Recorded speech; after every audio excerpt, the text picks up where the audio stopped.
Hey guys, Creator Mom. I wanted to make a short video about another characteristic about narcissistic parents or growing up with a narcissistic parent. Now, let me get this out of the way here. In no way am I looking for pity. In no way am I being a victim. I'm just talking about something that other people can resonate with. Okay, so growing up with a narcissistic parent, they do not they don't honor or respect individuality, and your individual personality flourishing, and your they don't celebrate who you are, because if who you are and who you're becoming doesn't look like who they are, or what they think that you should be, then you kind of will be rejected in a way. You will be rejected, and you will be accused, even, you see, accused of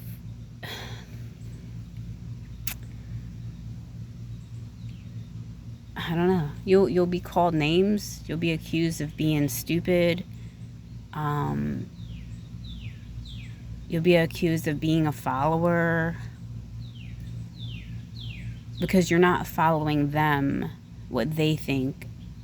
If you follow somebody else, or you agree with somebody else, you know what I'm saying? They just don't celebrate who you are. I think children do need to be celebrated, and I think that we are afraid to celebrate children in culture because we're afraid of spoiling them. Dude, children need who they are and their good qualities and shit reflected back to them. So, and narcissistic parents unfortunately don't really have the ability to do this. I've been thinking lately about narcissism, and I'm thinking what happens in narcissism is that somehow their core self merged and connected with the inner critic.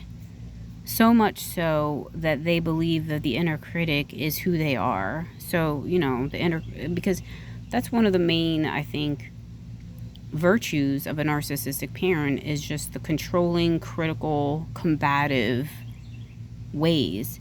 And I find that the inner critic is all those things, or can be all those things. So I think somehow their personality actually merged with the inner critic, because they say in narcissism that you feel a deep-seated feeling of worthlessness, which you have to project onto other people, which they call scapegoats. So, and the inner critic can make you feel worthless, okay? And this is what we all struggle with, and I think that this is what we call the devil. Maybe the inner critic is the devil and the devil is the inner critic. I don't know. But yeah.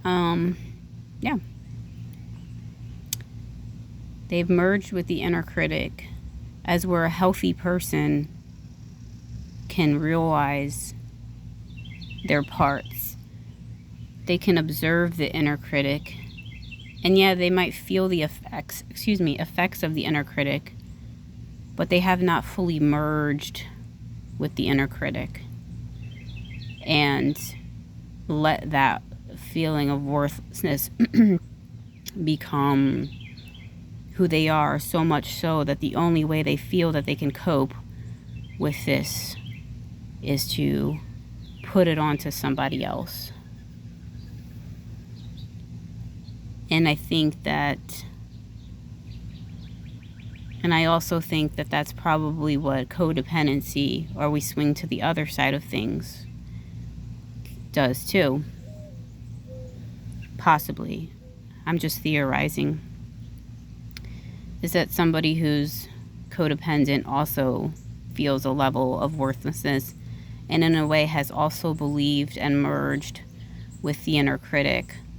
But instead of needing a scapegoat, they base their worthiness on other things. And this is why the codependent and the narcissist person go so well together, because the narcissist is, they have somebody to take out their feelings of worthlessness on, and then the codependent person tries to prove themselves through trying to be loving, because that is where they find their, trying to find their worth, or that is how maybe they're kind of casting off their feelings of inner worthlessness. So it kind of like works out.